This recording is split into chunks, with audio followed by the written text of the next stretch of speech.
తర్వాత విషయాన్ని మాట్లాడుతూ అంటాడు, క్షమించు వారికని చాలమి వెట్టుదురు అయినను తలంప అనూన క్షమయకడు మెరయు తొడవు ఉత్తమ రూపము కోరువారు దాల్తురు దానిన్. లోకంలో రూపము అని ఒకటి ఉంటుంది, అది పరమేశ్వరానుగ్రహం. దాన్ని మార్చడం ఎవరికి సాధ్యం కాదు. అది భగవంతుడు ఎలా పంపించాడో అలా ఉంటుంది ఆ రూపం. కానీ ఆ రూపమునకు మెరుగుదిద్దవచ్చు. బాగుంటే ఇంకా బాగుండేటట్టు, అంత బాగుండకపోతే కొంత బాగున్నట్టు కనపడేటట్టు కొంత మార్పు చేయవచ్చు. అలా చేయడంలో ప్రధానమైంది ఏది అంటే భూషణం. భూషణం అంటే ఆభరణం.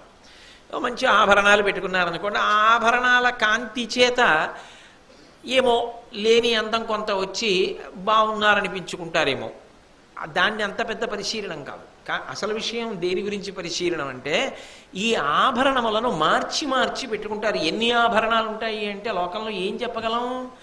సాధారణంగా ఆభరణం బాగుందా అని ఎవరు చూడరు, ఆభరణం నాకు బాగుందా అని చూసుకుంటారు కదా. అవునా కాదా? మీరు ఆలోచించండి. బట్టలు కొనుక్కునే గదిలో కొట్లో కూడా ఓసారి కట్టి చూసుకోవడానికి ఒక గది ఉంటుంది. బంగారపు నగల కొట్లో కూడా పెట్టుకు చూసుకోవడానికి ఒక నిలువుటద్దం ఉంటుంది. నగ బాగుందని కొంటారా, నగ నాకు బాగుందా అని పెట్టుకు చూసుకుని కూడా కొనుక్కోరు.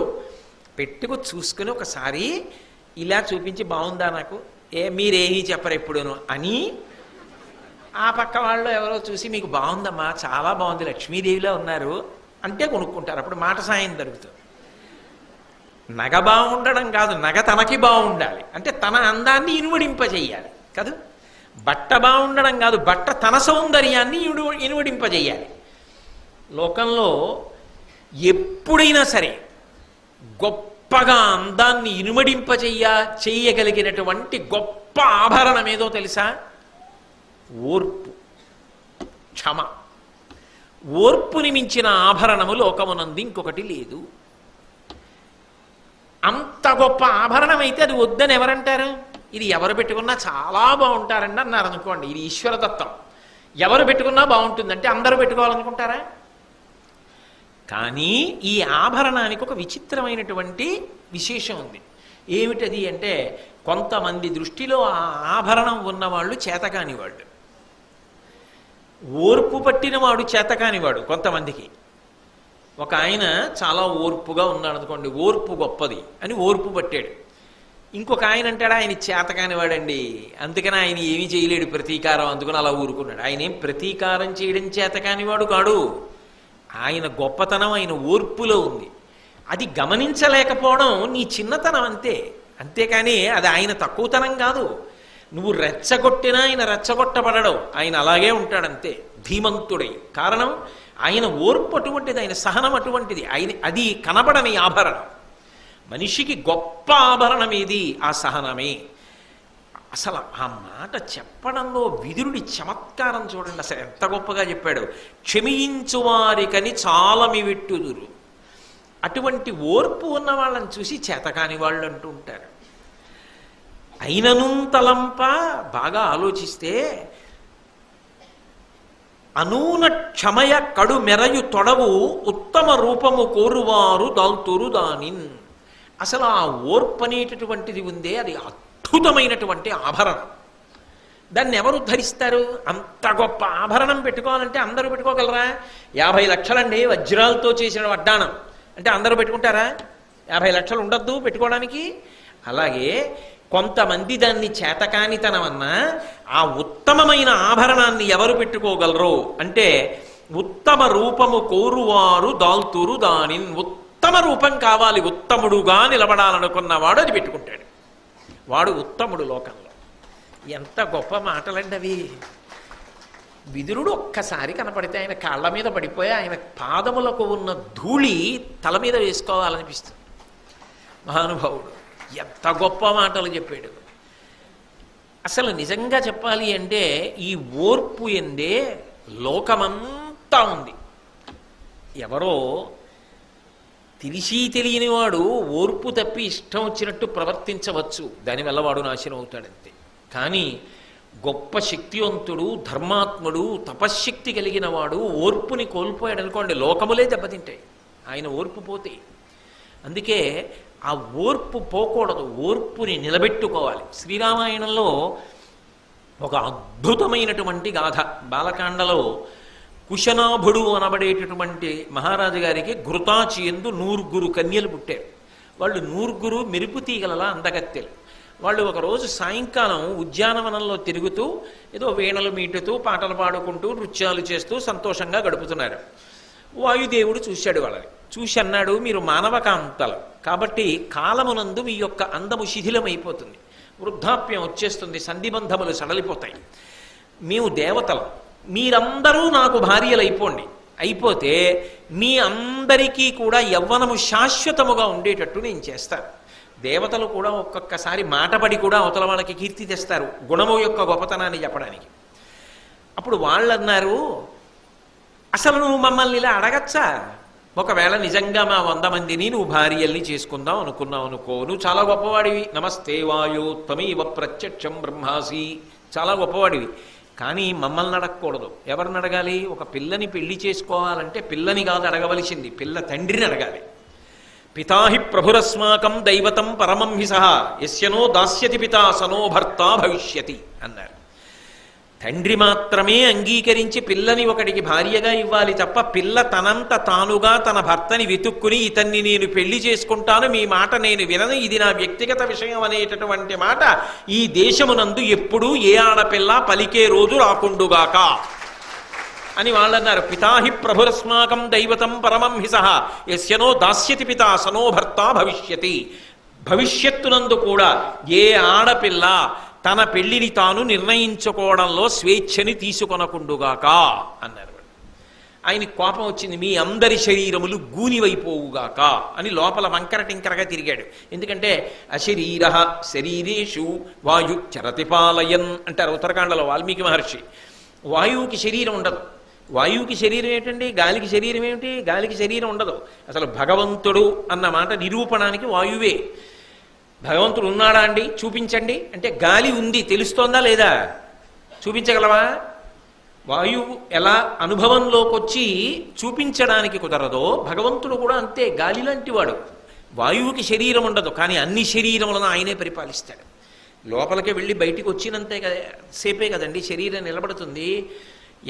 వడిబాయక తిరిగే ప్రణబంధుడా అంటాడు అందుకే అన్నమాచార్యుల వారు. కాబట్టి వాయువుకి శరీరము లేదు, కానీ అన్ని శరీరములలోకి వెళ్ళి పరిపాలిస్తాడు.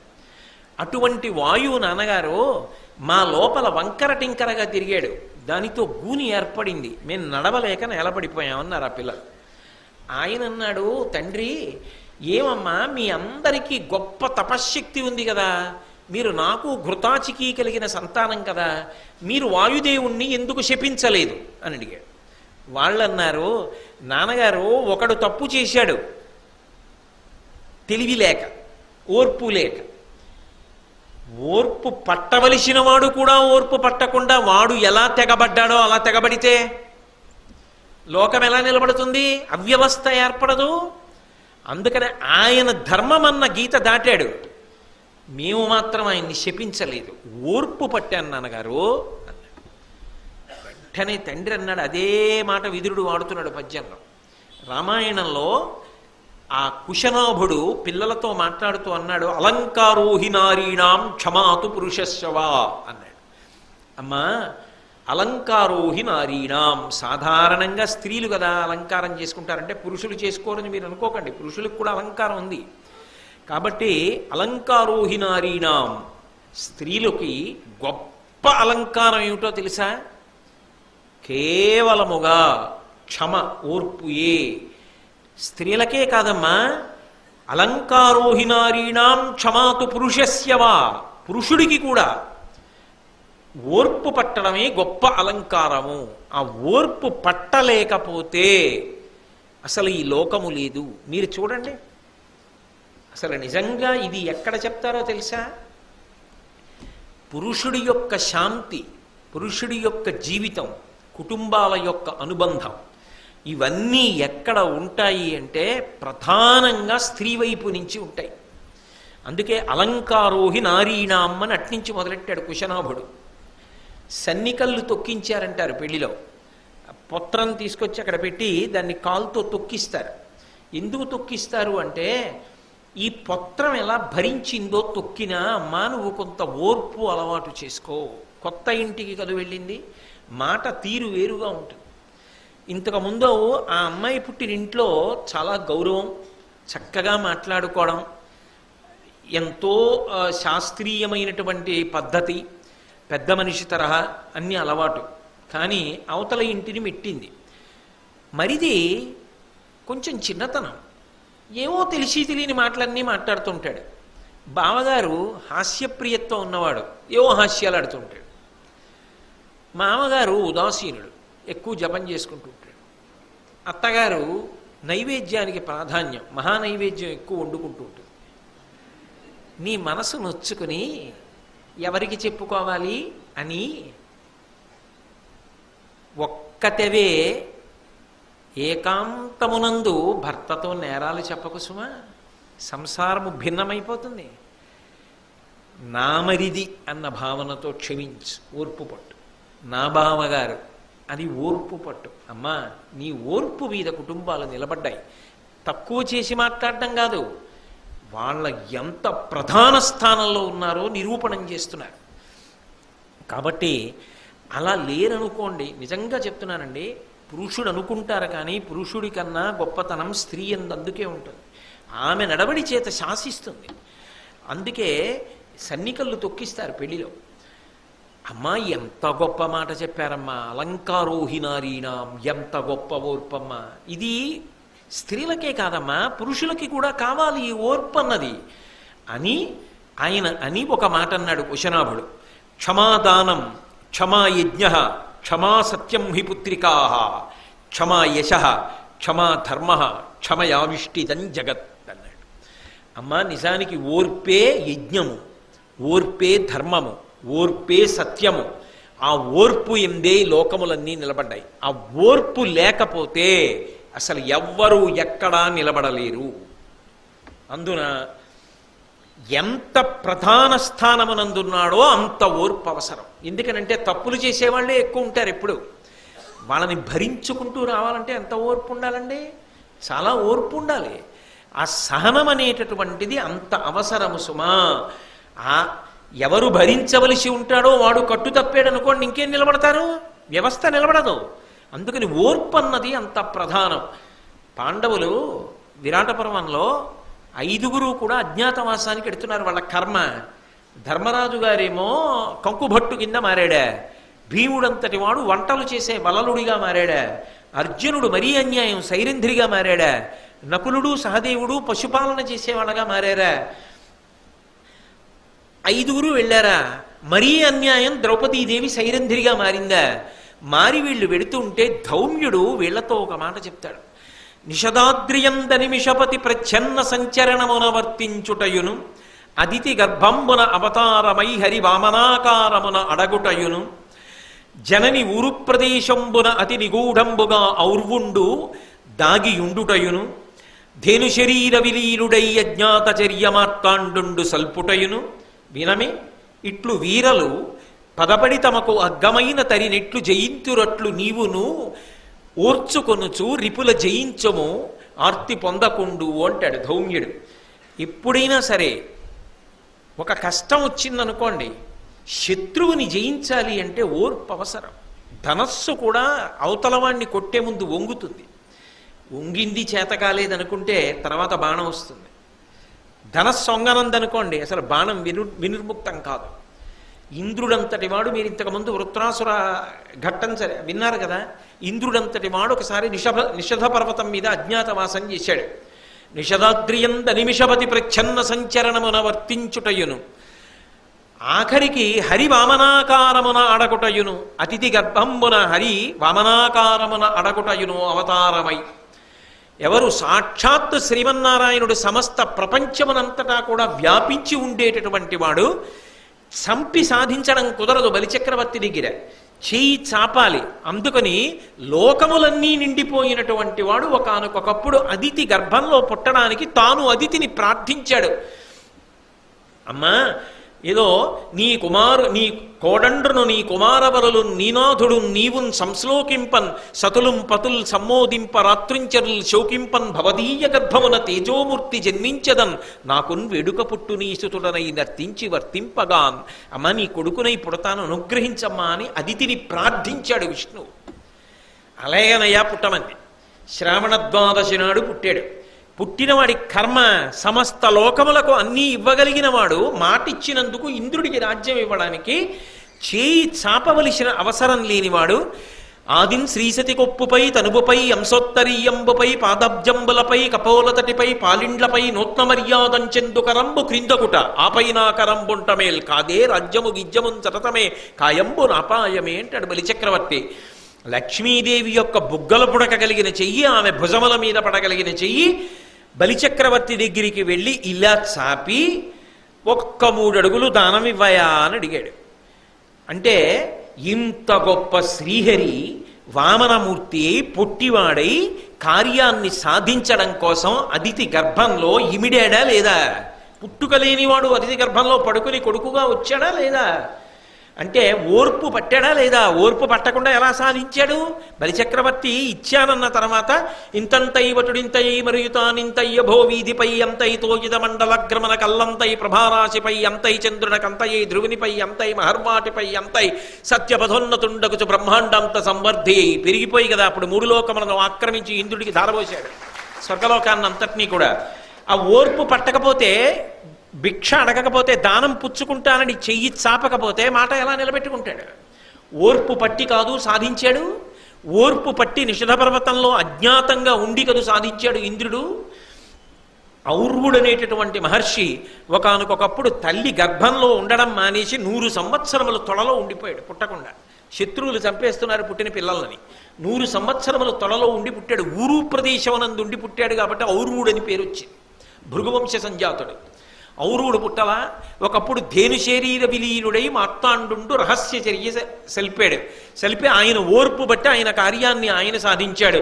ఇట్లు వీరలు పదపడి తమకు అగ్గమైన తరి జయింపరెట్లు ప్రబరలిపురా నీవును ఆపద కొర్చుకొనుచు భంగపాటు తీర్చుకొనుము. ఒకానొకప్పుడు ఎంతంత పెద్దవాళ్ళు కూడా కష్టం వస్తే ఎంతో ఓర్పు పట్టారు. ఓర్పు పట్టి వ్యూహాత్మకంగా వెళ్ళి అవతల వాళ్ళని ఛేదించి విజయం సాధించారు. నువ్వు కూడా ఓర్పు పట్టవాయా? ఓర్పు లేకుండా ఎలా సాధిస్తావు? ఓర్పు యందు ఈ జగత్తంతా ఉంది. అసలు ఓర్పు అన్న మాట కానీ విడిచిపెడితే ఈ లోకం లేదు. క్షమయావిష్టితం జగత్. ఈ జగత్తంతా ఎందులో ఉన్నది అంటే ఓర్పునందే ఉన్నది. చిన్నతనంలో అమ్మ ఓర్పు పట్టలేదనుకోండి, ఇలా పడుకోబెట్టి పెడతాను, వెంటనే మలమూత్ర విసర్జన చేస్తాడు.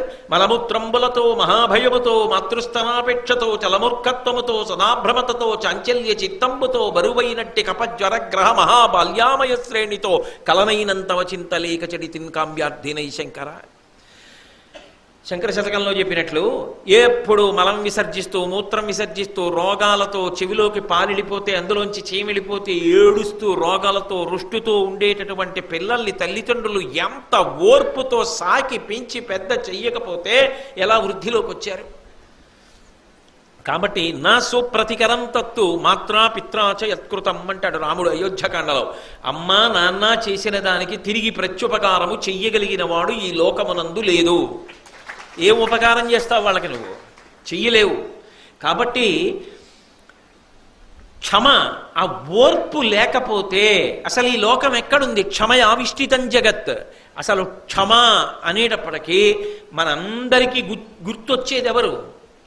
తల్లి భూమాత. ఆవిడ వంక చూశామనుకోండి, ఆవిడ మీద నిలబడి ఉండగా నువ్వు ఓర్పు కోల్పోవద్దు. ఎక్కడికి వెళ్ళి భూమి మీదే ఉంటావు. భూమి మీద ఉన్నంత కాలం నీకు భూమి యొక్క గుర్తు రావాలి. సుందరకాండలో వాల్మీకి మహర్షి అంటారు, క్షితిక్షమా పుష్కర సన్నిభాక్షి యారక్షిత రాఘవలక్ష్మణాభ్యాం సారక్షసీభి వికృతిక్షణాభి అని. ఆ క్షమా క్షితి అని పేరు భూమికి. ఎందుకని? నేను తెల్లవారి నిద్రలేచాననుకోండి, ఆమె అమ్మ భూదేవి. ఎందుకని? శ్రీ మహావిష్ణువు యొక్క భార్య. విష్ణువు నా తండ్రి, ఆమె నా తల్లి తెలుసు. కానీ ఆమెని కాలుతో తంతు లేస్తున్నాను. అమ్మని కాలుతో తన్ని లేచిన వాడికి పుట్టగతులు ఉంటాయా? కానీ అమ్మ నాకు బ్రతుకు లేదు, నీ మీద కాలు పెట్టకుండా నా బ్రతుకు ఎక్కడుంది? కాబట్టి సముద్ర వసనీదేవి పర్వతస్థన మండలే విష్ణుపత్ని నమస్తుభ్యం పాదాహతిం క్షమస్వమే. నీ మీద కాలు పెట్టి దిగుతున్నానమ్మా, నన్ను మన్నించు.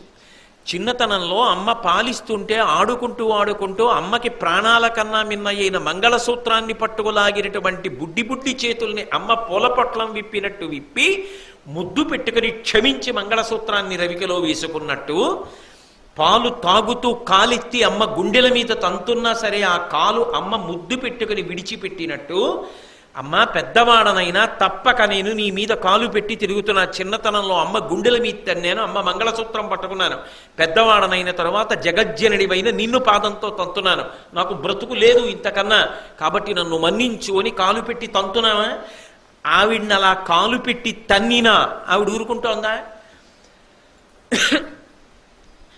మా గురువుగారు గొప్పవారంటారు, నా శిష్యుడు గొప్పవాడంటారు, మా అన్నయ్య గొప్పవాడంటారు, మా తమ్ముడు గొప్పవాడంటారు, మా ఆయన గొప్పవారంటారు, మా బావగారు గొప్పవారంటారు, మా మరిది గారు గొప్పవారంటారు, మా ఊళ్ళో ఉన్న ఆయన గొప్పవారంటారు. ఇంత గొప్పవాడు గొప్పవాడని అందరూ మావాడు మావాడు అన్నవాళ్ళు ఆయన మలమూత్రములను పడతారా? పట్టరు. చిన్నతనంలో అమ్మ పట్టింది, పెద్దయిన తర్వాత ఆ తల్లి పట్టింది. మలమూత్రములను పుచ్చుకునేది ఎవరు? తెల్లవారితే ఆ తల్లి పుచ్చుకుంటోంది. ఆవిడ నేను పుచ్చుకోను, బుద్ధిహీనుడా, నేను పెట్టింది తిని నా మీద మలమూత్రములు విసర్జిస్తావా అని అంటే మన బ్రతుకు ఏమైపోతుంది? ఏరువాక పౌర్ణమి, పొలం దున్నడం మొదలు పెట్టాలంటే అమ్మ గుండెల మీద నాగలితో పారాడించి ఆమె గుండెల మీద గాయం చేసి పంటలు పండిస్తాం. ఆవిడ ఏమైనా అంటోందా? తినండ్రా అని అన్నం పెడుతోంది. ఓ ఇల్లు కట్టుకోవాలి, గుణపంతో ఆవిడ గుండెల మీద కన్నం పెట్టి ఇటకలు పెట్టి శంకుస్థాపన చేసి ఇల్లు కట్టి అందులో గృహప్రవేశం చేస్తున్నాం. ఆవిడ ఏమైనా అంటోందా? ఏమంటలేదు. వసుంధర పెద్ద పెద్ద చప్పుళ్లతో బాంబులు పెట్టి బద్దలగొట్టి ఆవిడ కడుపులో ఉన్నటువంటి ఐశ్వర్యాన్నంతటినీ, డీజిలు పెట్రోలు అన్నీ తీసేసుకుని భోగాలు అనుభవిస్తున్నా బాంబులు పెట్టి నా కడుపు బద్దలు కొడతారా అని ఆవిడ శపించిందా? ఆవిడ శపించలా, ఊరుకుంది. ఎంత క్షమ ఆ తల్లిది! ఆమెని చూస్తూ, ఆమె మీద నడుస్తూ, ఆమె పెట్టిన అన్నం తింటూ నువ్వు ఆ ఓర్పుని ఎందుకు పొందలేవు? ఆమె బిడ్డగా ప్రతి చిన్న విషయానికి ఎందుకు ఊగిపోతావు? ఆ ఓర్పు లేని నాడు లోకం ఎలా నిలబడుతుంది?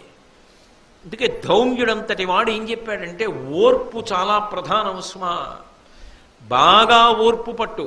ఓర్పు లేకపోతే ఎంత పెద్ద స్థానమును పొందావో అంత ప్రమాదం. బాగా తపశ్శక్తి ఉంది, ఓర్పు లేదు, ప్రమాదం. ఎవరికో ఒకళ్ళకి శాపం ఇస్తాడు. బాగా బలం ఉంది, ఓర్పు లేదు, నిష్కారణంగా ఎవరినో ఇబ్బంది పెడతాడు. బాగా పెద్ద అధికారంలో ఉన్నాడు, ఓర్పు లేదు, దేని మీదో సంతకం పెడతాడు, అందరు ఇబ్బంది పడతారు. ఎక్కడ ఉండనివ్వండి, ఓర్పు ఉంది.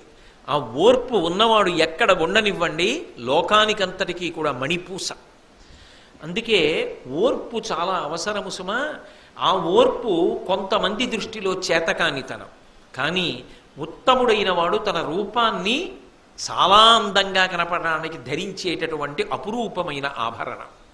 అది పైకి కనపడే ఆభరణం కాదు, ఏ బంగారం కొట్లో అమ్మే ఆభరణం కాదు. అది నువ్వు శాస్త్రం మీద నమ్మకంతో నువ్వు ధరించి వెళ్ళవలసిన ఆభరణం. ఆ ఆభరణం ధరించు. కొన్నాళ్ల తర్వాత నిన్నేమంటారంటే, అబ్బా ఆయనండి ఉత్తముడు అంటారు. ఎంత ఉత్తముడండి, ఎంత ఓర్పు అండి మహానుభావుడిది.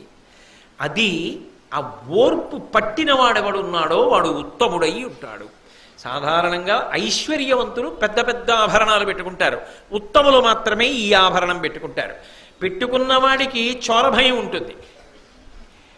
పెట్టుకున్నవాడు విమర్శలు ఎదుర్కొంటాడు. ఎందుకని?